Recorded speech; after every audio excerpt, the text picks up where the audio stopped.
শুরু হলো সব খবর, কম সময়ে সব খবর একসাথে। খবরটা খুব বড় করে বলবো না, কিন্তু যতখানি বলবো তাতে করে আপনি জেনে যেতে পারবেন আজ কোথায় কি হলো। নিয়মিত আয়োজনে সৌমিত্র সুপ্রস্বাগত জানাচ্ছি। বিএনপি চেয়ারপারসন খালেদা জিয়াকে জেলে না রেখে বাসায় থেকে চিকিৎসার ব্যবস্থা করা হয়েছে, বাকিটা আইনের ব্যাপার বলে মন্তব্য করেছেন প্রধানমন্ত্রী শেখ হাসিনা। খালেদা জিয়া অসুস্থতা ও নির্বাচন ইস্যুতে বিএনপির সাথে কোনো সংলাপ প্রসঙ্গে প্রধানমন্ত্রী এ মন্তব্য করেন। বুধবার বিকেলে গণভবনে জলবায়ু সম্মেলন এবং ফ্রান্সের সফর নিয়ে সংবাদ সম্মেলনে প্রধানমন্ত্রী শেখ হাসিনা একথা জানান। বলেন, ডিজেলের দাম পাশের দেশেও বেড়েছে, জ্বালানি খাতে ভর্তুকি বাড়ালে উন্নয়ন বাধাগ্রস্ত হবে বলেও জানান তিনি। নির্বাচন নিয়ে প্রধানমন্ত্রী শেখ হাসিনা বলেন, বিএনপির সাংগঠনিক ক্ষমতা নেই বলে ইউনিয়ন পরিষদ নির্বাচনে অংশ নেয়নি। নির্বাচনে প্রাণহানি কিংবা সহিংসতা হোক, সরকার তা চায় না। সহিংসতায় জড়িতরা আওয়ামী লীগের হলে ব্যবস্থা নেওয়া হবে। দলীয় প্রতীক ছাড়া নির্বাচনে অংশ নিয়েও অনেকে বিশৃঙ্খলা করেছে বলেও জানান তিনি। ভ্যাকসিন ইস্যুতে প্রধানমন্ত্রী জানান, প্রতিটি নাগরিককে ভ্যাকসিন দেওয়া হবে। 25 কোটি ডোজ টিকা কেনার প্রস্তুতি নিচ্ছে সরকার। খালেদা জিয়ার জন্য এত দয়া দেখাতে আমাকে বলেন, আপনাদের তো কেউ এই প্রশ্ন করলে আমার মনে হয় আপনাদের একটু লজ্জা হওয়া উচিত। এই ধরনের কথা তো আমাকে বলার, যারা আমার বাপ মা ভাই আমার ছোট রাসেলকে পর্যন্ত হত্যা করিয়েছে, তারপরেও আমরা অমানুষ না দেখেই তাকে আমরা অন্তত তার বাসায় থাকার ব্যবস্থাটুকু, আমার এক্সিকিউটিভ অথরিটি আমার হাতে যতটুকু আছে আমি সেটুকু দিয়ে তাকে বাসায় থাকার চিকিৎসার ব্যবস্থা করে দিয়েছি। বাকিটা আইনগত ব্যাপার। সততা ও নিষ্ঠার সাথে কাজ না করলে দেশের এত উন্নয়ন সম্ভব হতো না। সেই সাথে সরকারের একান্ত চেষ্টায় করোনার মাঝেও মানুষের জীবনযাত্রা স্বাভাবিক ছিল। বুধবার সকালে জাতীয় সংসদের শোক প্রস্তাবের আলোচনায় এই কথা বলেন প্রধানমন্ত্রী শেখ হাসিনা। এ সময় টাঙ্গাইল 7 আসনের সংসদ সদস্য একাব্বর হোসেনের মৃত্যুতে সমবেদনা জানান শেখ হাসিনা। করোনা মহামারীকালে এখন পর্যন্ত 20 জন সংসদ সদস্যের মৃত্যু হয়েছে বলেও উল্লেখ করেন প্রধানমন্ত্রী। ক্রসফায়ারের নামে দেশে মানুষ হত্যার মতো ঘটনা বিএনপির আমলেই শুরু হয়েছে বলেও জানান তিনি।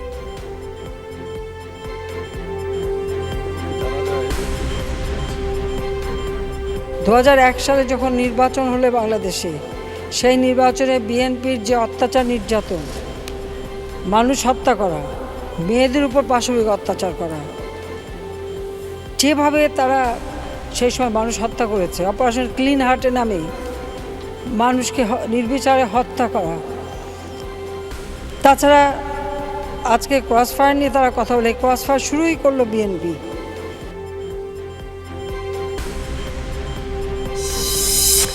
এখনও ভীষণ ঝুঁকিপূর্ণ অবস্থায় আছেন চিকিৎসাধীন বিএনপি চেয়ারপারসন খালেদা জিয়া।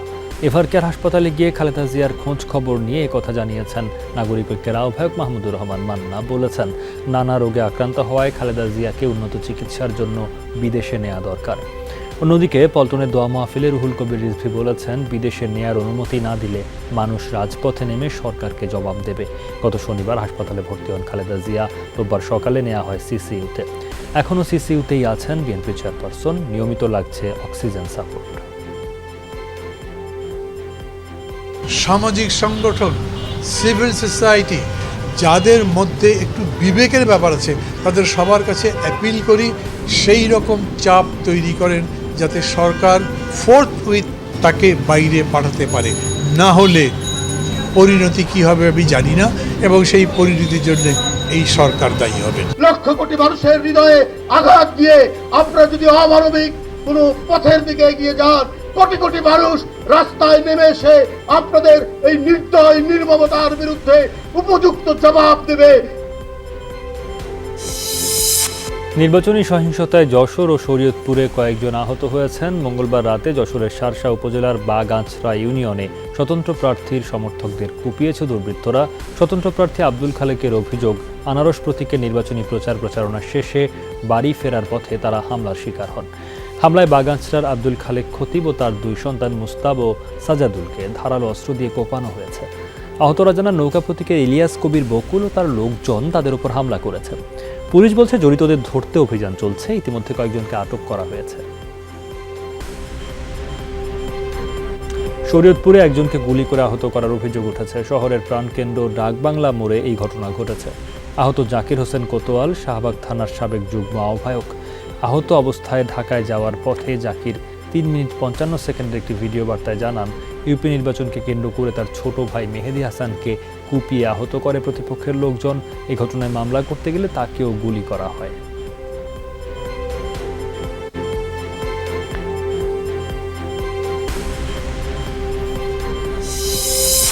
টাঙ্গাইলের সন্তোষে মৌলানা ভাসানীর মাজারে শ্রদ্ধা জানাতে গিয়ে হামলার শিকার হয়েছেন গণ অধিকার পরিষদের আহ্বায়ক ডক্টর রেজা কিবরিয়া এবং সদস্য সচিব ঢাকা বিশ্ববিদ্যালয়ের সাবেক ভিপি নুরুল হক নূর।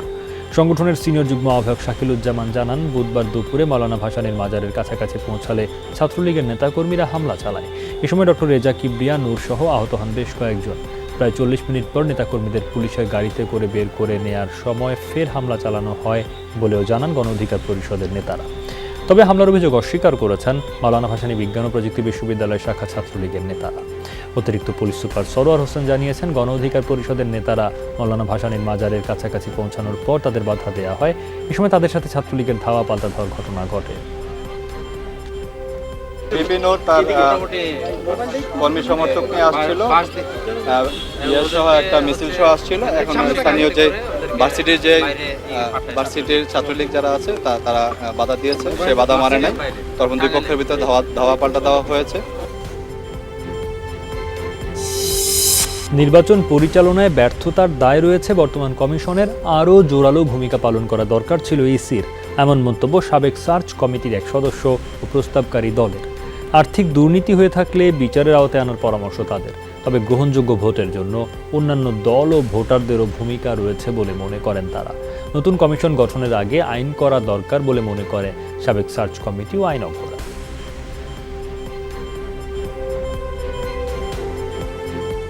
সেই তার অধীনস্থ নির্বাচন চলাকালীন সময় তার অধীনেই প্রশাসন চলে, সেই হিসেবে তার তো অবশ্যই দায় দায়িত্ব আছে, সেটা সে হয়তো যথাযথভাবে প্রয়োগ করতে পারেননি। ওনারা আর্থিক দুর্নীতি করবেন কিনা এটি তো ফোরকাস্ট করা সম্ভব না, এটা দূর থেকে দেখা সম্ভব। এতে কোনো প্রক্রিয়াই হলো না। আইন না থাকলে সার্চ কমিটি গঠন করার কোনো ক্ষমতা রাষ্ট্রপতির নাই। নৈরাজ্য কাটেনি গণপরিবহনে। বাস মালিকরা মুখে বলছেন গেট লক বা সিটিং সার্ভিস বন্ধ করার কথা, আবারও চালকদের কাছে দাবি করছেন ওয়ে বিল অনুযায়ী টাকা। যাত্রীরাও বাড়তি ভাড়া দেবেন না, মালিকও ছাড়বেন না। এমন অবস্থায় বাসই বন্ধ রেখেছে মিরপুর রুটের বাস চালকরা। তাদের দাবি, যাত্রীর কাছ থেকে বাড়তি ভাড়া আদায়ের চাপ দেন মালিকরা। দুপুর নাগাদ মালিকরাই জিতে যান, শুরু হয় কিছু বাস চলাচল, কিন্তু তাদের ইচ্ছে গলাকাটা সিটিং সার্ভিস ভাড়া আদায় চলে। এছাড়াও রাজধানীর সব রুটেই ছিল অনিয়ম। সরকার নির্ধারিত ভাড়ার চেয়ে বেশি ভাড়া আদায়ের অভিযোগ ছিল দিনভর। দুই এক জায়গায় ভ্রাম্যমাণ আদালত বসিয়ে চালক মালিকদের নিয়ম মানাতে করা হয় জরিমানাও।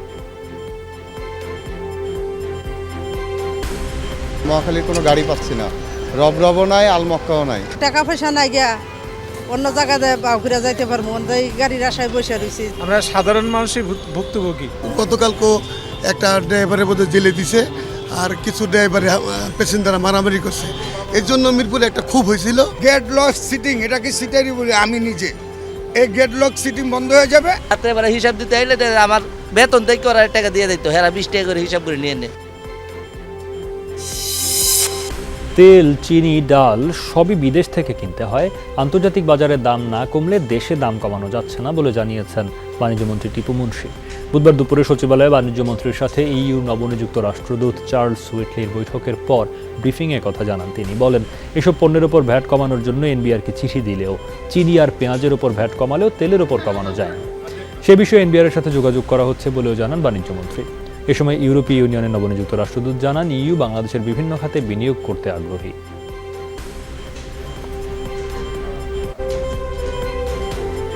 ডাল, তেল এগুলো সবাই তো আন্তর্জাতিক বাজার, মানে বাইরে থেকে কিনতে হয়। সেখানে তো যা দাম বিদেশে পড়ে, যেরকম দাম আসে তার উপর বেসিস করে আমরা একটা ক্যালকুলেশন করে দিতে পারি। তো সেটা আন্তর্জাতিক বাজারে যদি দাম না কমে, নিত্য প্রয়োজনীয় জিনিস, তাহলে আমরা কমাবো কেমন? ই কমার্স প্রতিষ্ঠানের প্রতারণার শিকার লাখ লাখ গ্রাহক প্রতিকার পাচ্ছেন না বলে অভিযোগ করেন জাতীয় পার্টির চেয়ারম্যান জিএম কাদের। বুধবার দুপুরে এক বিবৃতিতে তিনি এ কথা জানান। বলেন, ই কমার্স প্রতিষ্ঠানগুলো লোভনীয় অফার দিয়ে আকৃষ্ট করছে লাখ লাখ গ্রাহক। তিনি আরও বলেন, স্বল্প আয়ের মানুষেরা প্রতারিত হয়ে তাদের মূলধন ফিরে পাচ্ছে না। আবার ই কমার্স প্রতিষ্ঠানের প্রতারণার ফাঁদ বন্ধ হচ্ছে না বলে অভিযোগ করেন জিএম কাদের। ক্ষতিগ্রস্ত গ্রাহকদের তালিকা করে তাদের প্রাপ্য ফিরিয়ে দিতে সরকারকে দায়িত্ব নেওয়ার আহ্বান জানান। ই কমার্স প্রতিষ্ঠানগুলোর ধারাবাহিক প্রতারণার শিকার লাখ লাখ গ্রাহক প্রতিকার পাচ্ছে না। আবার বন্ধ হচ্ছে না ই কমার্স প্রতিষ্ঠানের প্রতারণার ফাঁদ। প্রতারিতদের অর্থ ফেরত পেতে সরকারের কোনো উদ্যোগ আছে বলে দৃশ্যমান হচ্ছে না।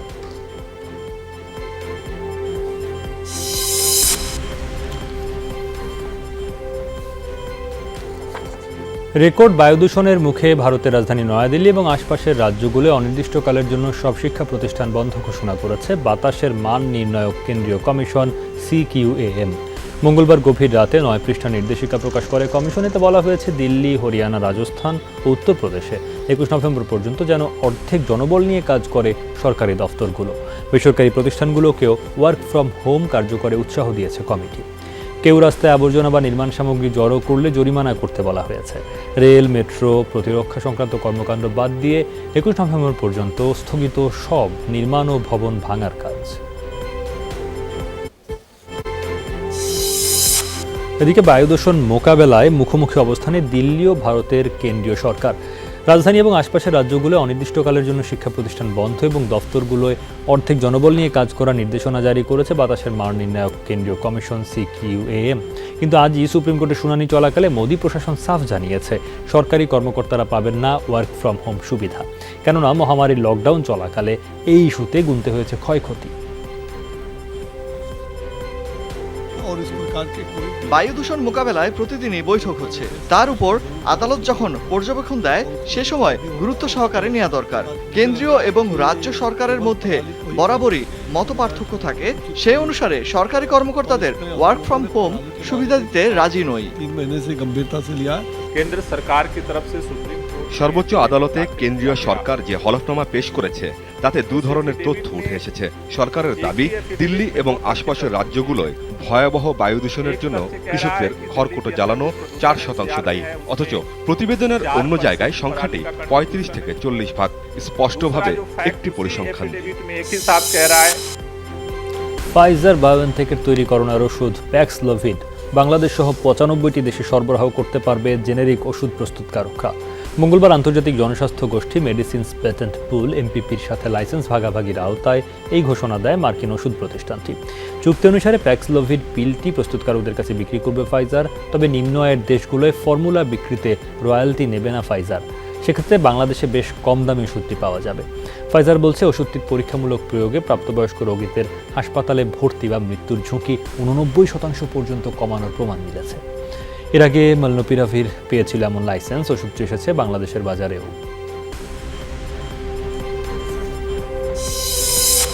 3 ম্যাচ টি20 সিরিজের প্রথমটিতে নিউজিল্যান্ডকে 5 উইকেটে পরাজিত করেছে ভারত। জয়পুরে টস হেরে ব্যাট করতে নেমে নির্ধারিত 20 ওভার শেষে 5 উইকেট হারিয়ে 164 রান তুলতে সক্ষম হয় কিউইরা। জবাবে 5 উইকেট হাতে রেখে 2 বল বাকি থাকতে সহজ জয় তুলে নেয় স্বাগতিকরা। নিউজিল্যান্ডের হয়ে সর্বোচ্চ 70 রানের স্কোরটি আসে মার্টিন ডাপ্রিলের ব্যাট থেকে, আর মার্ক চ্যাম্পম্যান করেন 63 রান। ভারতের পক্ষে ভুবনেশ্বর কুমার ও রবিচন্দ্রন অশ্বিন দখল করেন 2টি করে উইকেট। জবাবে 165 রানের টার্গেটে ব্যাট করতে নেমে সূর্যকুমার যাদবের 62 এবং রোহিত শর্মার 48 রানের উপর ভর করে সহজ জয় তুলে নেয় ভারত। এই জয়ে সিরিজ 1-0 এগিয়ে গেল রোহিত শর্মার দল। আসন্ন 2022 টি20 বিশ্বকাপের আসর অনুষ্ঠিত হবে অস্ট্রেলিয়ার 7টি ভেন্যুতে। বিষয়টি নিশ্চিত করেছে cricket Australia. Adelaide, Brisbane, জিলং, Hobart, Melbourne, Partha এবং সিডনিতে অনুষ্ঠিত হবে আসন্ন বিশ্বকাপের আসর। সেমিফাইনাল অনুষ্ঠিত হবে 9 ও 10 নভেম্বর এবং ফাইনাল 13 নভেম্বর মেলবোর্ন ক্রিকেট গ্রাউন্ডে। সদ্য সমাপ্ত আসরের মতো 8টি দল নিয়ে শুরু হবে প্রথম রাউন্ডের খেলা। সেখান থেকে সেরা 4 দল এবং র্যাঙ্কিংয়ের শীর্ষ 8 দল নিয়ে অনুষ্ঠিত হবে সুপার 12-এর লড়াই। আরও 2টি ধর্ষণের অভিযোগ আনা হয়েছে ম্যানচেস্টার সিটির ডিফেন্ডার বেঞ্জামিন মেন্ডির বিরুদ্ধে। এ নিয়ে তার মোট 6টি ধর্ষণ ও একটি যৌন নির্যাতনের অভিযোগ উঠেছে তার বিরুদ্ধে। বর্তমানে পুলিশ হেফাজতে আছেন মেন্ডি। ফ্রান্সের হয়ে 10 ম্যাচ খেলা মেন্ডি 2018 সালে পেয়েছিলেন বিশ্বকাপ জয়ের স্বাদ। 2017 সালে মোনাকো থেকে রেকর্ড 5 কোটি 20 লাখ পাউন্ডের বিনিময়ে যোগ দিয়েছিলেন পেপ গার্দিওলার সিটিতে। সে সময় মেন্ডি ছিলেন বিশ্বের সবচেয়ে দামি ডিফেন্ডার। ব্লু ইকোনমির উন্নয়নে Indian ocean dream association IOR এর সদস্যদের জোর প্রচেষ্টা চালানোর আহ্বান জানিয়েছেন প্রধানমন্ত্রী শেখ হাসিনা। বুধবার সকালে প্রধানমন্ত্রী কার্যালয়ে IOR এর মন্ত্রী পর্যায়ে 21তম বৈঠকের জন্য ঢাকায় আগত প্রতিনিধিদের সাথে সৌজন্য সাক্ষাতে এ আহ্বান জানান তিনি। প্রধানমন্ত্রীর প্রেস সচিব ইহসানুল করিম জানান, IOR এর সদস্য দেশগুলোকে সবুজ অর্থনীতির উন্নয়নে সর্বাত্মক প্রচেষ্টা চালানোর ওপর জোর দেন প্রধানমন্ত্রী। পরে প্রধানমন্ত্রীর সাথে সৌজন্য সাক্ষাৎ করেন ইন্দোনেশিয়ার পররাষ্ট্রমন্ত্রী রেতনো মারসুদি। দক্ষিণ আফ্রিকা আন্তর্জাতিক সম্পর্ক বিষয়ক মন্ত্রী ও শ্রীলঙ্কার পররাষ্ট্রমন্ত্রী তার সঙ্গে সাক্ষাৎ করেন। এর আগে করোনার জন্য দীর্ঘদিন পর কার্যালয়ে যান প্রধানমন্ত্রী। সেখানে প্রধানমন্ত্রীর মুখ্য সচিব আহমদ কায়কাউস তাকে ফুল দিয়ে শুভেচ্ছা জানান। কুমিল্লায় বাবার হাতে শিশু ফাহিমা হত্যার ঘটনায় ঘাতক পিতাসহ 5 জনকে গ্রেফতার করেছে র্যাব। বুধবার সকালে ব্রিফিংয়ে এই তথ্য জানান র্যাবের লিগ্যাল অ্যান্ড মিডিয়া উইংয়ের পরিচালক খন্দকার আল মঈন। জানান, শিশু ফাহিমার বাবা আমির হোসেনের সাথে গ্রেফতারকৃত লাইলি আক্তারের পরকীয়ার সম্পর্ক। সেটা জেনে যাওয়ায় আমির হোসেন মেয়ে ফাতিমাকে হত্যার পরিকল্পনা করে। ঘটনার সময় ফাহিমাকে তার বাবা প্রথমে ছুরিকাঘাত করে, পরে সহযোগীরা শিশুটিকে হত্যা করে। বাবা নিজেই বাদী হয়ে অজ্ঞাতনামা আসামিদের বিরুদ্ধে কুমিল্লার দেবিদ্বার থানায় মামলা করে। সর্বপ্রথম যে আমির হোসেন তার মেয়েরকে চেপে ধরে এবং আমির হোসেন সর্বপ্রথম তার উপরে ছুরি চালায়। পরবর্তীতে একে একে রেজাউল, রবিউল এবং সোহেল তার শরীরের বিভিন্ন অংশে ছুরি দিয়ে আঘাত করা। লাইলি আক্তার পাশে ছিল।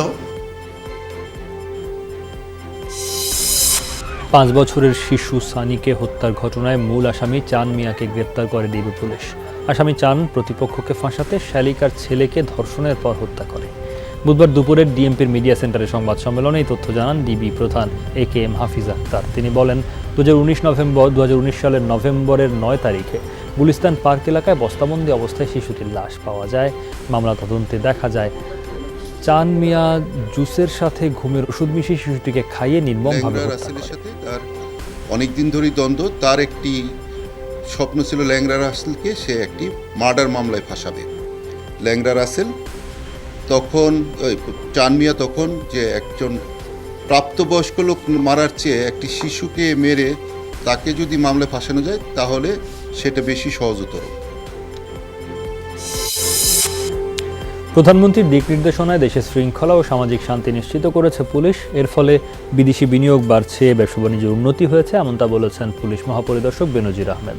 বরিশাল মেট্রোপলিটন পুলিশের 15তম প্রতিষ্ঠাবার্ষিকী উপলক্ষে আয়োজিত সুধী সমাবেশে তিনি আরও বলেন, পুলিশ নিষ্ঠার সাথে দেশের নাগরিকদের নিরাপত্তা দিয়ে যাচ্ছে। কেউ বিশৃঙ্খলা করার চেষ্টা করলে সর্বোচ্চ শক্তি দিয়ে জনগণের পাশে থাকবে পুলিশ। এর আগে জাতীয় পতাকা উত্তোলনের মধ্য দিয়ে প্রতিষ্ঠাবার্ষিকীর অনুষ্ঠানের উদ্বোধন করেন আইজিপি বেনজির আহমেদ।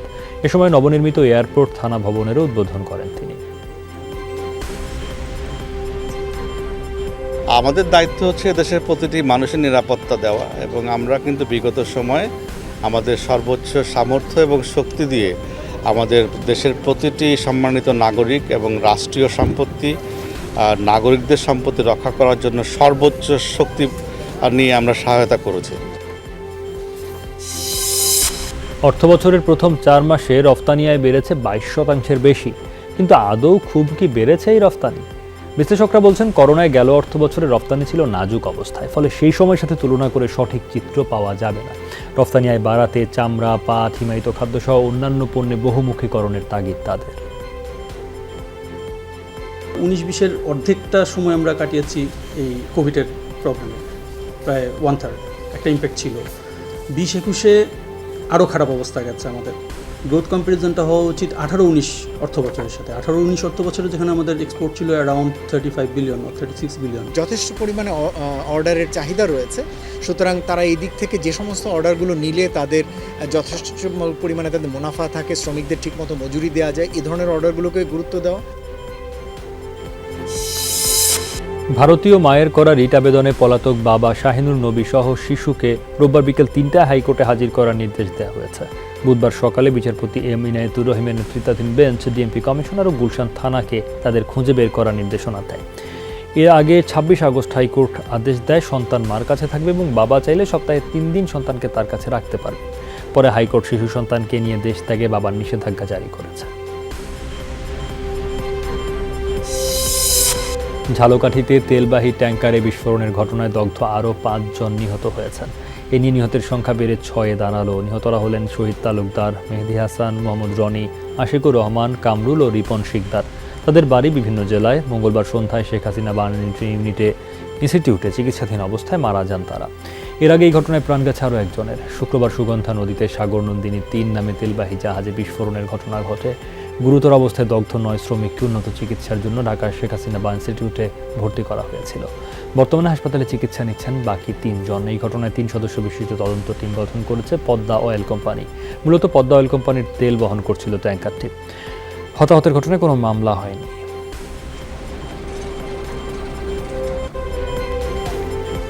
তাদেরকে ওইখানে মোটামুটি প্রাথমিক চিকিৎসা দেওয়ার পরে ঢাকা শেখ হাসিনা বাণিজ্যে তাদেরকে পাঠানো হয়েছে। এটা সহ্য করা যায় না যে মানুষগুলো পুড়িয়ে এমনভাবে বিচ্ছিরি হয়েছে। প্রধান কার্যালয় থেকে একটা তদন্ত কমিটি গঠন করা হয়েছে 3 সদস্য বিশিষ্ট। সেই কমিটি অলরেডি তাদের তদন্ত কাজ সম্পন্ন করতেছে এবং আগামী 7 দিনের মধ্যে সে তদন্ত রিপোর্ট জমা দেবে। তারপর বিস্তারিত আপনার ওখানে জানা যাবে। দেশে করোনায় 24 ঘন্টায় আরও 6 জন প্রাণ হারিয়েছেন। মোট মৃত্যু 27,934। নতুন করে শনাক্ত 266 জন। পরীক্ষার অনুপাতে শনাক্তের হার 1.35%। নমুনা পরীক্ষা হয়েছে 19,670টি। এ পর্যন্ত শনাক্ত 15,73,214। 24 ঘন্টায় সুস্থ হয়েছে 257 জন। মোট সুস্থ 15,37,224 জন। মৃত 6 জনের মধ্যে পুরুষ 2 জন, নারী 4 জন।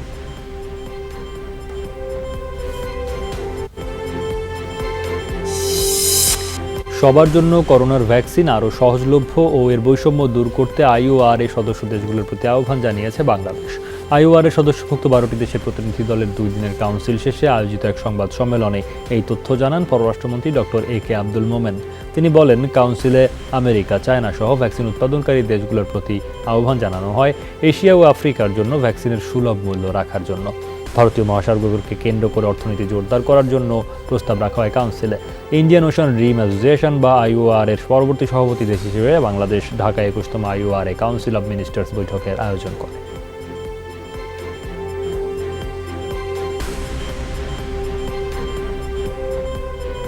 প্রায় ডেলিগেট এই ভ্যাকসিন যে আপনার there is a gap in receiving the vaccine, এটা বেশ সুচ্চার করে বলেছেন যে vaccine should B a public good. এইটা সবার জন্য অ্যাফোর্ডেবল প্রাইসে পাওয়া উচিত। এই ব্যাপারে কোনো ডিসক্রিমিনেশন কোনোভাবে করা উচিত না, রিচ অ্যান্ড পুয়ার। এইটা এখানে খুব বড় করে আবার তোলা হয়েছে। বস্তিবাসীদের করোনা টিকা কার্যক্রমের দ্বিতীয় দিনে করাইল বস্তির টিকা কেন্দ্রগুলোতে তেমন ভিড় দেখা যায়নি। সংশ্লিষ্টরা বলছেন, এর আগে বিভিন্ন সময়ে আয়োজিত কর্মসূচিতে অনেকে টিকা গ্রহণ করেছেন। এছাড়া অনেকে ছুটির দিনে টিকা নেয়ার অপেক্ষায় আছেন। তবে টিকা নিতে আগ্রহীদের অধিকাংশই সামগ্রিক ব্যবস্থাপনা নিয়ে সন্তোষ প্রকাশ করেন। সপ্তাহব্যাপী এই কর্মসূচিতে লক্ষাধিক বস্তিবাসীকে টিকা দেওয়ার পরিকল্পনা আছে স্বাস্থ্য অধিদপ্তরের। কোনো সমস্যার মধ্যে তো পড়তেছি না, আর এই গ্যাঞ্জাম তো নাই। অনলাইনে টিকার ইয়েটা আসলে ওইরকম সুবিধা হয় নাই, বুঝছেন। আমার মনে হয় এটাই ঠিক আছে। লোকজন কম, এটা খুবই ভালো লাগতেছে। তেমন কোনো লোকজন নেই, এর জন্য টিকাটা দিয়ে আসলে আমি খুবই স্যাটিসফাইড। সিরিয়াল সকাল থেকে যে সময় থেকে দিতেছে সে সময় থেকে সিরিয়াল। আমি আসছি 10-15 মিনিট হইতেছে। কি করবো, আমার আইসি সিরিয়াল কাগজপাতি দিয়েছি, সিরিয়ালে পাইছি। এটা আমার বাসার কাছে। বাইডেন জিনপিং বৈঠকের পর চীন যুক্তরাষ্ট্র সম্পর্ক স্বাভাবিক হবে এমন আশাবাদ আন্তর্জাতিক বিশ্লেষকদের। হুমকি হুঁশিয়ারির মাধ্যমে কোনো সমাধান আসবে না, এটি স্পষ্ট হয়েছে দুই নেতার সামনে। বৈঠকে তাদের আচরণ ছিল যথেষ্ট ইতিবাচক এবং সহযোগিতাপূর্ণ। এমনকি তাইওয়ান ইস্যুতেও সুর নরম করবে দুই পক্ষই, এমনটি বলছেন বিশ্লেষকরা। নিউজিল্যান্ডের এক কয়লা খনিতে বিস্ফোরণের 11 বছর পর সেখানে 2টি মরদেহের সন্ধান মিলেছে। 2010 সালের ওই দুর্ঘটনায় 29 জনের মৃত্যু হয়েছিল। সাউথ আইল্যান্ডের পাইক রিভার খনিতে হয় দেশটির ইতিহাসের ভয়াবহতম ওই খনি দুর্ঘটনা। মিথেন গ্যাস আটকে একের পর এক বিস্ফোরণে আটকে যায় গুহার মুখ। কেবল 2 শ্রমিক বের হতে সক্ষম হন। নিরাপত্তা ঝুঁকির কারণে দীর্ঘ 9 বছর ওই এলাকায় ঢুকতে দেওয়া হয়নি কাউকে। নিখোঁজ শ্রমিকদের পরিবারের আর্জির কারণে 2019 সালে সেখানে প্রবেশ করেন তদন্তকারীরা। বিশেষ ক্যামেরার সাহায্যে মঙ্গলবার খনির গভীরে মরদেহের অবস্থান শনাক্ত করেন তারা। আশপাশেই আরও একটি মরদেহের অস্তিত্ব আছে বলেও ধারণা তাদের। তবে খনিমুখ থেকে দূরত্ব অনেক বেশি হওয়ায় মরদেহগুলো উদ্ধারের সুযোগ নেই বলে জানিয়েছেন কর্তৃপক্ষ। রণক্ষেত্রে পরিণত হয়েছে পোল্যান্ড বেলারুশ সীমান্ত রেখা। মঙ্গলবার অভিবাসন প্রার্থীরা জোরপূর্বক প্রবেশের চেষ্টা চালালে তাদের ওপর চড়াও হয় পুলিশ সীমান্তরক্ষী বাহিনী। মানবস্রোত ঠেকাতে তীব্র ঠান্ডার মধ্যেই জল কামান এবং টিয়ার গ্যাস ব্যবহার করে নিরাপত্তা সদস্যরা। তাদের দিকে পাথর ছুঁড়ছিল অভিবাসন প্রার্থীরা। একই সাথে সীমান্তের কাঁটাতার অতিক্রমের চেষ্টাও করা হচ্ছিল। ইউরোপীয় ইউনিয়নের অভিযোগ, জোটকে চাপে ফেলতেই সীমান্তের দিকে অভিবাসন প্রত্যাশীদের ঠেলে দিচ্ছে আলেকজান্ডার লুকাশেঙ্কো সরকার। পরিস্থিতি মোকাবেলায় বেলারুশের ওপর শিগগিরই জোরালো নিষেধাজ্ঞা আরোপে প্রস্তুত EU, কারণ গেল কয়েকদিনে দ্বিপাক্ষিক আলোচনা এবং বারবার আহ্বানের পরও টনক নড়ছে না বেলারুশ প্রশাসনের। পুলিশ সীমান্ত সংস্থার দাবি, চলতি মাসেই 5000-এর বেশি অভিবাসন প্রার্থী জড়ো হয়েছেন সীমান্তে। গেল বছর সংখ্যাটি ছিল মাত্র 88। উগান্ডার রাজধানীর স্পর্শকাতর এবং গুরুত্বপূর্ণ এলাকাগুলোয় হামলা চালিয়েছে আইএস। মঙ্গলবার ঘটনা আত্মঘাতী বোমা বিস্ফোরণে নিহত 3 পুলিশ সদস্য, আরও 33 জন কমপক্ষে আহত। প্রশাসন বলছে বাড়তে পারে প্রাণহানির সংখ্যা, কারণ 5 জনের অবস্থা সংকটাপন্ন। পার্লামেন্ট এবং পুলিশ সদর দফতরের সামনে মোটর বাইকে আসা 3 হামলাকারী ঘটায় বিস্ফোরণ। 3 মিনিটের ব্যবধানে ধারাবাহিকভাবে বোমাগুলো ফাটায় আত্মঘাতী হামলাকারীরা। কাছাকাছি এলাকা থেকে চতুর্থ হামলাকারীকে শরীরে বোমা বাঁধা অবস্থায় আটক করে পুলিশ। শহরে সাঁড়াশি অভিযান চালিয়ে আরও কিছু স্পর্শকাতর স্থানে নিষ্ক্রিয় করা হয় বোমা। পুলিশ বলছে এখনও রয়েছে বোমা বিস্ফোরণের ঝুঁকি। নিজস্ব গণমাধ্যম আমাক নিউজে এরই মধ্যে হামলার দায় স্বীকার করে নিয়েছে জঙ্গিরা। জঙ্গি সংগঠন আইএস এই দায় স্বীকার করছে। বাংলাদেশ পাকিস্তান সিরিজ দিয়ে আবারও মিরপুরে ফিরছে দর্শক। করোনা মহামারীর পর এই প্রথম টি-20 সিরিজের জন্য টিকিট ছাড়ার সিদ্ধান্ত নিয়েছে বিসিবি। 19 নভেম্বর 2 দলের প্রথম টি-20 ম্যাচ। এর আগে ঘরের মাঠে অস্ট্রেলিয়া আর নিউজিল্যান্ড সিরিজে মাঠে দর্শক প্রবেশের অনুমতি ছিল না। প্রায় 2 বছর পর মাঠে বসে খেলা দেখার সুযোগ পাচ্ছে সাধারণ দর্শক। তবে সেক্ষেত্রে মানতে হবে কিছু দিক নির্দেশনা। আগে অনলাইনে কেনার সুযোগ থাকলেও এবার সশরীরে বিসিবির নির্দিষ্ট বুথ থেকে টিকিট কিনতে হবে। সাথে থাকতে হবে করোনার ডাবল ডোজ টিকার সনদ। মাঠে মানতে হবে স্বাস্থ্যবিধি আর মাস্ক পরা বাধ্যতামূলক।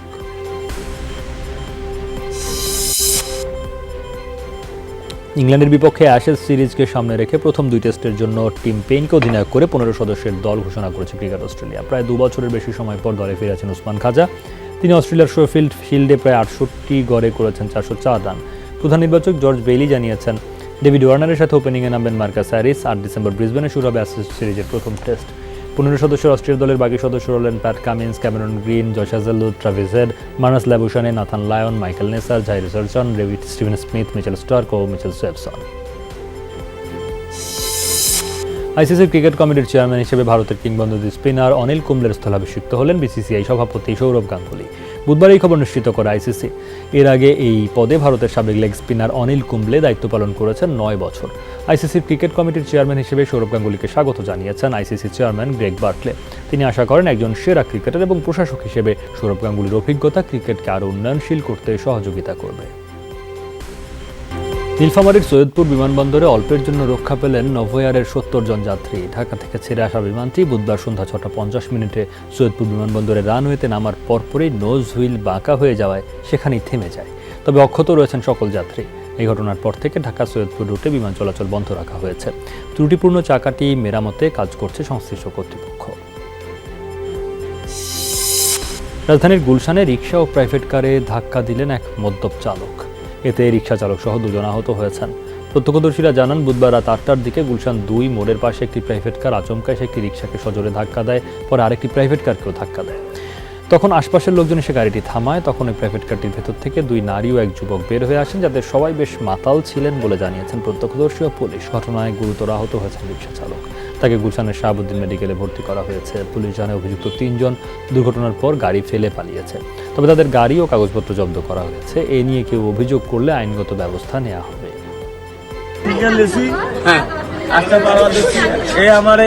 সিঙ্গেল ভাই আমন্দ করে নাই, সিঙ্গেল আমন্দ না করিয়ে আমাকে লাগাইতেছে একবারে ভাই, লাগাই দেওয়ার পর আমাকে লাগাই দেওয়ার পর আমার এই ভাই গাড়ি লাগাইতেছে ভাই। সাথে সাথে আমি আর রিস্কালা পুড়ে গেছি, বাচ্চা নিয়ে পুড়ে যাওয়ার পরে উনি পলানোর চেষ্টা করছে, না পলাইতে গিয়ে মনে করলাম না গাড়িতে বাজাইছে। নওগাঁয় পুলিশের কাছ থেকে ঘটনার সুষ্ঠু তদন্তের আশ্বাস পাওয়ার পর সন্ধ্যা থেকে চলা পরিবহন ধর্মঘট তুলে নিয়েছে শ্রমিকরা।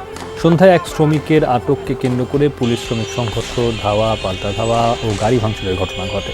শ্রমিকদের অভিযোগ, দুপুরে শহরের মশরপুর এলাকায় বাসের ধাক্কা এক মোটরসাইকেল আরোহী আহত হন। বাসের চালক সুলেমানকে আটক করতে টার্মিনালে গেলে পুলিশের শ্রমিকদের মধ্যে সংঘর্ষের ঘটনা ঘটে। পুলিশকে লক্ষ্য করে ইটপাট খেলো ছড়ে শ্রমিকরা। পরিস্থিতি নিয়ন্ত্রণে ফাঁকা গুলি ছড়ে পুলিশ। এ সময় পুলিশের একটি পিকআপ ভ্যান ও 2টি বাস ক্ষতিগ্রস্ত হয়। আহত হয় 5 মোটর শ্রমিক। এতে ক্ষুব্ধ হয়ে শ্রমিকরা পরিবহন চলাচল বন্ধ করে দেয়।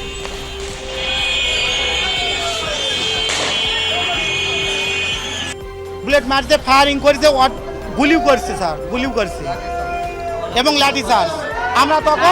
আমরা নিরুপায় হয়ে তখন হেঁটে চলে যাই পিছিয়ে। 5 জন আহত, ওনারা চিকিৎসাধীন নওগাঁ হাসপাতালে, রাজশাহীতে চলে গেছে। আমাদের দিনমজুরি শ্রমিক সুষ্ঠু হয়ে গাড়ি চালায়, তারা বিচার যদি সুস্থ হয়ে করে দিতে পারে গাড়ি চলবে, নাহলে গাড়ি বন্ধ থাকবে। সীতাকুণ্ডে গৃহবধূ গণধর্ষণ মামলায় ইব্রাহিম নামে একজনকে গ্রেফতার করেছে র্যাব। নগরীর চান্দগাঁও থানাধীন টেক বাজারপুর এলাকা থেকে তাকে গ্রেফতার করা হয়। র্যাব জানায় গত 15 জুলাই সীতাকুণ্ডে গণধর্ষণের শিকার হন 40 বছর বয়সী এই নারী। এই ঘটনায় তার মা বাদী হয়ে 4 জনের বিরুদ্ধে মামলা করেন। প্রায় 4 মাস পর অবস্থান শনাক্ত করে ইব্রাহিমকে গ্রেফতার করে সীতাকুণ্ড থানায় হস্তান্তর করে র্যাব। মামলার অপর 3 আসামি খোকন, সাগর এবং মুন্না এখনও পলাতক।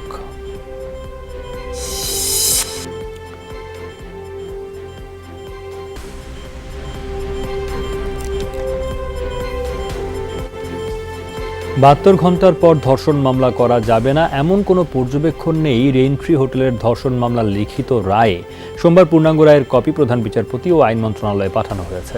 মঙ্গলবার জানা যায় 49 পৃষ্ঠার ওই লিখিত রায়ে বিচারক কোনো পর্যবেক্ষণ দেননি, যদিও 11 নভেম্বর নারী ও শিশু নির্যাতন দমন ট্রাইব্যুনাল 7-এর বিচারক কামরুন নাহার রায় ঘোষণার সময় মৌখিকভাবে জানান ধর্ষণের 72 ঘন্টা পর কোনো মামলা না নিতে পুলিশকে আহ্বান জানিয়েছিলেন। এ নিয়ে সমালোচনার মুখে বিচারক কামরুন নাহারকে বিচার কার্য থেকে অব্যাহতি দেওয়া হয়। অনলাইনে নিয়োগ বিজ্ঞপ্তি দিয়ে চাকরির প্রলোভনে অর্থ হাতিয়ে নেওয়া চক্রের এক সদস্যকে গ্রেফতার করেছে র্যাব। বুধবার সকালে রাজধানীর খিলক্ষেত এলাকায় অভিযান চালিয়ে এনএইচ সিকিউরিটি সার্ভিস লিমিটেড একটি ভুয়া প্রতিষ্ঠানের কথিত head of branch Salma Akter মুন্নিকে আটক করে। এ সময় তার কাছ থেকে একটি সিপিইউ, মঙ্গলবার রাতে রাজধানীর খিলক্ষেতে অভিযান পরিচালনা করে মোবাইল ফোন, ভুয়া নিয়োগপত্র, ভিজিটিং কার্ডও জব্দ করে। তার জানায় ভুয়া এই প্রতিষ্ঠানটির মাধ্যমে 1250 জনের মতো চাকরি প্রত্যাশী প্রতারিত হয়েছেন। চক্রটি ফেসবুক পেজে বিভিন্ন পদে নিয়োগ বিজ্ঞপ্তি দিত, সাধারণ মানুষের বেকারত্বের সুযোগ নিয়ে ভুয়া নিয়োগপত্র প্রদান করে টাকা হাতিয়ে নিত। র্যাবের কর্মকর্তারা জানান আটক মুন্নি একটি সংঘবদ্ধ MLM প্রতারক চক্রের সক্রিয় সদস্য। সিকিউরিটি বাবদ কারো কাছ থেকে 4 থেকে 6,000 টাকা করে তাদের কাছ থেকে জামানত হিসেবে গ্রহণ করা হয়, যেটা অফেরতযোগ্য। এভাবে তারা দীর্ঘদিন ধরে প্রতারণা করে আসছিল অফিসের কর্মচারী নিয়োগের ক্ষেত্রে। হাজারো মানুষের অংশগ্রহণে জানাজার মধ্য দিয়ে পিরোজপুরে যুবলীগ নেতা ফয়সাল মাহবুব শুভকে শেষ বিদায় জানানো হলো। জানা যায় দলমত নির্বিশেষে হাজার হাজার মানুষের উপস্থিতি আর কান্নার আহাজারিতে সেখানে এক হৃদয় বিদারক দৃশ্যের সৃষ্টি হয়। মঙ্গলবার ঢাকায় ময়নাতদন্তের পর একটি জানাজা শেষে রাতে পিরোজপুরের উকিলপাড়ার বাসায় আনা হয়। কাউখালীর গ্রামের বাড়িতে জানাজা শেষে আবার নেতাকর্মী আর শুভাকাঙ্ক্ষীদের শেষ বিদায় জানাতে তৃতীয় জানাজা অনুষ্ঠিত হয় শহরের ঈদগাহ মাঠে। জানাজা শেষে তাকে পিরোজপুর পৌর কবরস্থানে দাফন করা হয়েছে। গত 7 নভেম্বর পিরোজপুরের শঙ্করপাশায় নৌকা মার্কার নির্বাচনী সভায় অংশগ্রহণ শেষে শহরে ফেরার পথে স্বতন্ত্র প্রার্থীর সমর্থকদের সাথে সংঘর্ষে শুভ গুলিবিদ্ধ হয়। সোমবার রাতে মৃত্যু হয় তার। কত কিছুরই পরিবর্তন হয়েছে, আমূল বদলে পুরনোর নাম গন্ধই নেই অনেক কিছু। তবে ছিটে ফোটাও পাল্টায়নি টাঙ্গাইলের সুফিয়ার কষ্টের জীবন। স্বামীর সংসারে এসে সেই যে তেলের ঘানি টানা শুরু করলেন, এখনও তাই টেনে যাচ্ছেন। ছেলে মেয়ে আছে, তারাও খোঁজ নেয় না খুব একটা। 40 বছর ধরে চরম কষ্টের কাজ করে চললেও এই বয়সে এসে সুফিয়ার প্রশ্ন, কারো একটু সহানুভূতি কি পেতে পারেন না তিনি? খুব বেশি চাওয়া নেই সুফিয়া, জানালেন আপাতত ঘানি টানার জন্য তার একজোড়া গরু দরকার।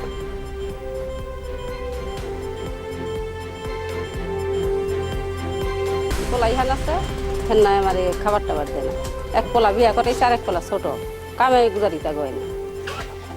আমার কষ্ট, 300 টাকা কামাই হয়, তাগো 150 দিয়ে দেয় আর 150 আমার থাকি। আর কদিন যদি 2টা বাই তাহলে তাগো 2 আনবাইলে 200 টাকা, তাগো 100 দিয়ে না, আমার 100 থাকি। আসলে আমরা এই বিষয়টা জানতাম না, আপনাদের মাধ্যমে আজকে জেনেছি।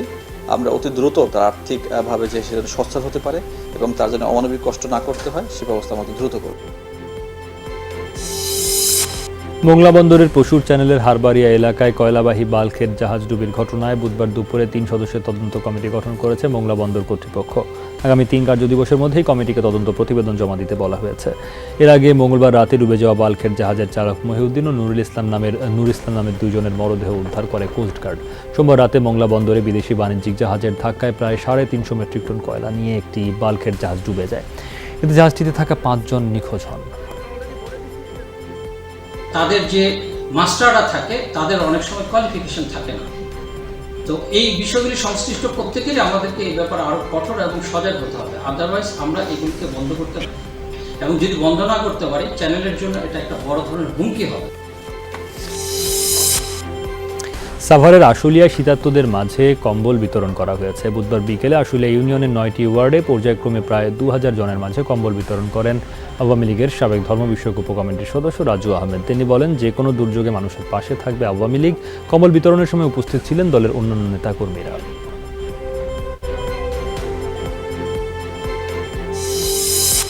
তীব্র গতিতে চলা বিশাল এক ট্রাক নিয়ন্ত্রণ হারিয়ে দুমড়ে মুচড়ে দিল একাধিক যানবাহন। ভয়াবহ দুর্ঘটনা ঘটেছে পেরুর হুয়ারোচিরি প্রদেশে। এতে মৃত্যু হয়েছে 2 জনের, গুরুতর আহত 31 জন। ক্লোজ সার্কিট ক্যামেরায় ধরা পড়েছে দুর্ঘটনার এই লোমহর্ষক দৃশ্য। দেখা যায় যাত্রীবাহী একটি বাসের সাথে মুখোমুখি সংঘর্ষ হয় ট্রাকটি, ধাক্কা দেয় আরও একটি বাসকে। এছাড়াও 2টি গাড়িকে প্রচণ্ড গতিতে আঘাত করে ট্রাকটি, এক পর্যায়ে কাত হয়ে পড়ে সড়কে। আজারবাইজানের সাথে নতুনভাবে সীমান্ত সংঘর্ষে প্রাণ হারালেন আর্মেনিয়ার 15 সেনা সদস্য, আরও 12 জনকে করা হয়েছে বন্দী। মঙ্গলবার আর্মেনীয় পার্লামেন্টের পররাষ্ট্র সম্পর্ক বিষয়ক কমিটি জানায় প্রাণহানির এই তথ্য। 2টি কমব্যাট পজিশন দখলের পাশাপাশি 2 সেনা সদস্য আহত হওয়ার তথ্য দিয়েছে আজারবাইজান। প্রতিবেশী 2 দেশই পরবর্তীতে রাশিয়ার প্রস্তাবিত অস্ত্রবিরতিতে রাজি হয়। মুসলিম রাষ্ট্র আজারবাইজানের অভিযোগ, গেল কয়েকদিন ধরেই সীমান্ত এলাকাগুলো উস্কানিমূলক কর্মকাণ্ড চালাচ্ছিল আর্মেনিয়া। হামলার উদ্দেশ্যে ঘটিয়েছে অনুপ্রবেশও, যা স্বীকার করতে রাজি নয় দেশটি। গেল বছরই বিতর্কিত নাগোর্নো কারাবাখ অঞ্চলের দখলকে ঘিরে 44 দিন ধরে হয় 2 প্রতিবেশী দেশের মধ্যে যুদ্ধ, যাতে প্রাণ হারান 6000-এর বেশি মানুষ। ভারী বৃষ্টি, প্রবল বন্যা এবং ভূমিধসে বিপর্যস্ত কানাডার পশ্চিমাঞ্চল। একজনের মৃত্যুর খবর নিশ্চিত করেছে দেশটির পুলিশ বাহিনী। বিবৃতিতে জানায়, ব্রিটিশ কলাম্বিয়া রাজ্যের ভূমিধসের মধ্যে পড়ে বিলীন হয়ে যায় একটি গাড়ি, তাতেই ছিলেন এক নারী চালক। নিখোঁজ রয়েছেন আরও 2 ব্যক্তি। এদিকে প্রাকৃতিক বিপর্যয়ের কারণে দেশটির ব্যস্ততম বন্দর ভ্যানকুভার বন্ধ ঘোষণা করা হয়েছে।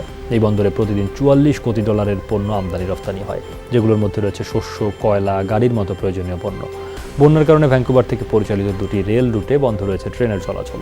সোমবারও হেলিকপ্টারের মাধ্যমে ব্রিটিশ কলাম্বিয়া আটকে পড়া 300-র মতো মানুষকে উদ্ধার করা হয়েছে। এর আগে নিম্নাঞ্চল থেকে সরানো হয় 7000-এর বেশি অধিবাসীকে। সাফ নারী ফুটবলের খবর, 11 ডিসেম্বর থেকে ঢাকায় বসবে সাফ অনূর্ধ্ব-19 নারী ফুটবলের আসর। সংবাদ সম্মেলনে টুর্নামেন্টের অর্গানাইজিং কমিটির চেয়ারম্যান নাফুজ আক্তার কিরণ এই তথ্য জানান। রাউন্ড রবিন লিগের প্রতিটি ম্যাচ হবে কমলাপুর বীরশ্রেষ্ঠ সিপাহী মোস্তফা কামাল স্টেডিয়ামে। 11 ডিসেম্বর শুরু হয়ে আসর শেষ হবে 22 ডিসেম্বর। আসরের প্রথম ম্যাচে ভুটানের বিপক্ষে লড়বে শ্রীলঙ্কা। একই দিন দ্বিতীয় ম্যাচে নেপালের বিপক্ষে মাঠে নামবে বাংলাদেশ। এই 4টি দল ছাড়াও ভারত খেলবে এই আসরে।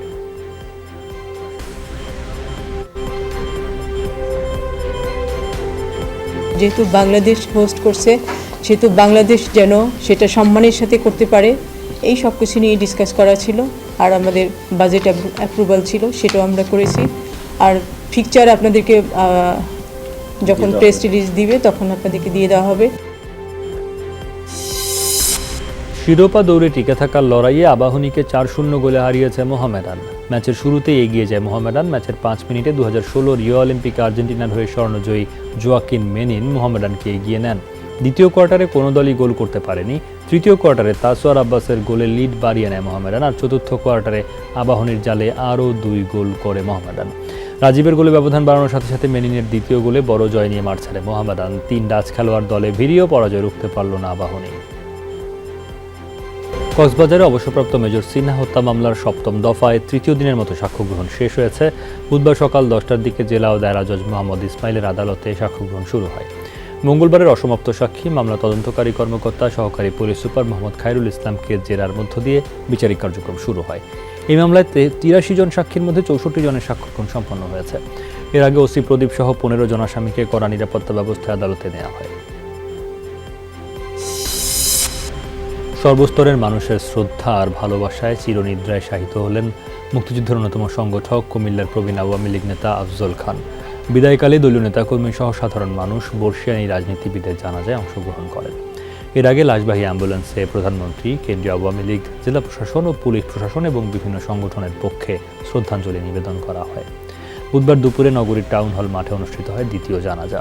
এ সময় বক্তব্য রাখেন এলজিআরডি মন্ত্রী ও কেন্দ্রীয় আওয়ামী লীগের নেতারা। এর আগে কুমিল্লা জজ কোর্ট প্রাঙ্গণে অনুষ্ঠিত হয় প্রথম জানাজা। নগরীর ঠাকুরপাড়ায় তৃতীয় জানাজা শেষে রাষ্ট্রীয় মর্যাদায় দাফন করা হয় প্রবীণ এই রাজনীতিবিদকে। বঙ্গোপসাগরের মান্দারবাড়িয়া এলাকায় মাছ ধরার ট্রলারে ডাকাতির সময় দস্যুদের গুলিতে একজন নিহত হয়েছেন। জেলেরা জানান, মঙ্গলবার রাতে সাগরে এফবি বাবুল নামের একটি ট্রলারে করে মাছ ধরছিল জেলেরা। হঠাৎ ট্রলারে হামলা চালায় 20-25 জনের ডাকাত দল। এ সময় তাদের বাধা দিলে মুসা নামের এক জেলেকে গুলি করে ডাকাতরা। এতে ঘটনাস্থলেই মারা যান তিনি। অন্য জেলেদেরও পিটিয়ে মালামাল লুট করে পালিয়ে যায় ডাকাত বাহিনী। সকালে নিহত মুসার মরদেহ পাথরঘাটার চরলাঠিমারা নিজ গ্রামে আনা হলে স্বজনদের আর্তনাদে ভারী হয়ে ওঠে পুরো এলাকা।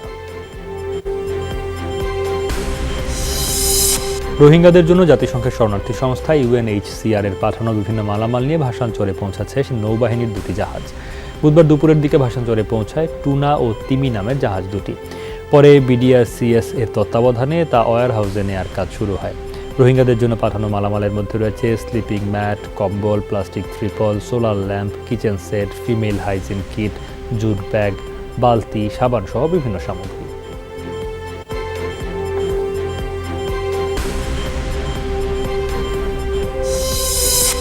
সরকারি সিকিউরিটিজ তথা বিল বন্ড ক্রয় বিক্রয় কার্যক্রম শক্তিশালী করতে চলতি বছরের ডিসেম্বরেই সেকেন্ডারি মার্কেট চালু করার সিদ্ধান্ত নিয়েছে সরকার। এর অংশ হিসেবে এরই মধ্যে প্রধান পুঁজিবাজার ঢাকা স্টক এক্সচেঞ্জে পরীক্ষামূলকভাবে একটি সরকারি বন্ডের লেনদেন হয়েছে। এটি সফল হলে আগামী মাস থেকে দেশের 2 পুঁজিবাজারে পুরোদমে এই কার্যক্রম চালু হবে। দেশে সেকেন্ডারি মার্কেটে সরকারি সিকিউরিটিজগুলোর চাহিদা থাকলেও এই কার্যক্রম শুধু বাংলাদেশ ব্যাংকের মাধ্যমে সম্পাদন হচ্ছে। ফলে সরকারি সিকিউরিটিজের সেকেন্ডারি ট্রেডিং এখনও আশানুরূপভাবে সম্প্রসারিত হয়নি। দেশে বন্ড মার্কেট এখনও সেভাবে তৈরি হয়নি, যে কারণে এই মার্কেটে ক্রেতা বিক্রেতা খুবই কম থাকে। এর অন্যতম কারণ হচ্ছে প্রয়োজনে বন্ড সঙ্গে সঙ্গে বিক্রি করা যায় না, যার জন্য বিনিয়োগকারীরা বন্ড কিনতে আগ্রহ দেখান না। তবে আগামীতে টাকার অঙ্কে বন্ডের ইউনিট ছোট ও স্টক এক্সচেঞ্জের মাধ্যমে লেনদেনযোগ্য হওয়ায় বন্ড মার্কেটে বিপুল অর্থের বিনিয়োগ আসবে। রাজধানীর একটি রেস্টুরেন্টে অনুষ্ঠিত হয়ে গেল মনস্তাত্ত্বিক সিনেমা মনোলোকের মহরত অনুষ্ঠান। বুধবার মহরতের মাধ্যমে সিনেমাতে শুরু করল আনুষ্ঠানিক যাত্রা। অনুষ্ঠানে প্রধান অতিথি ছিলেন সাংস্কৃতিক ব্যক্তিত্ব আসাদুজ্জামান নূর। এছাড়াও মহরত অনুষ্ঠানে উপস্থিত ছিলেন সিনেমার প্রযোজক, পরিচালক ও কলাকুশলীরা।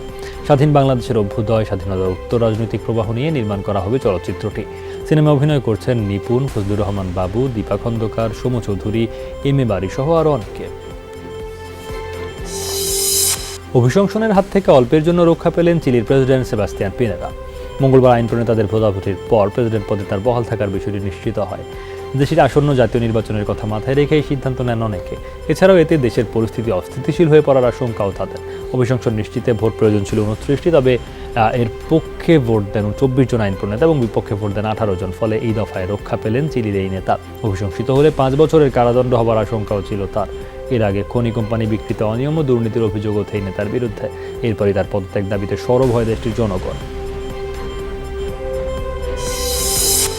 ইয়র্কশায়ারের ক্রিকেটার আজিম রফিকের বর্ণবাদী অভিযোগ তোলপাড় তুলেছে ইংল্যান্ড ও ওয়েলস ক্রিকেট বোর্ডে।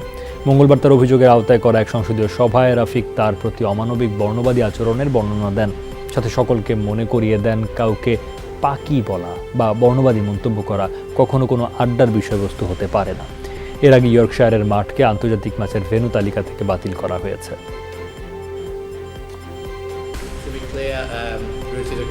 তার এমন কিছু মনে থাকবে না, এটা আমাকে মোটেও অবাক করেনি, কারণ সব জায়গায় বর্ণবাদী বিষয়টি এত সাধারণ হয়ে গেছে যে কেউ এটাকে সমস্যাই মনে করে না।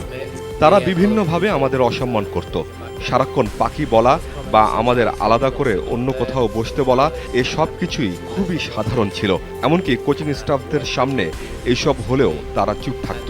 বর্ণবাদ এখানে ওপেন সিক্রেট হয়ে গেছে, কিন্তু আপনি যদি এইসব নিয়ে কথা বলেন তাহলে আপনার জীবন নরক।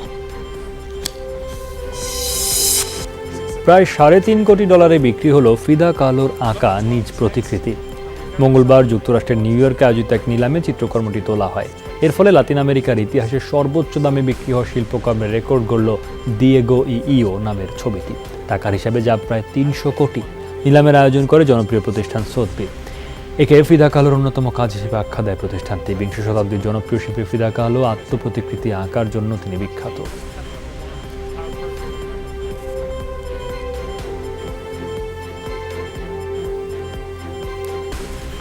এই ছিল সব খবরে। এতক্ষণ সাথে থাকার জন্য ধন্যবাদ।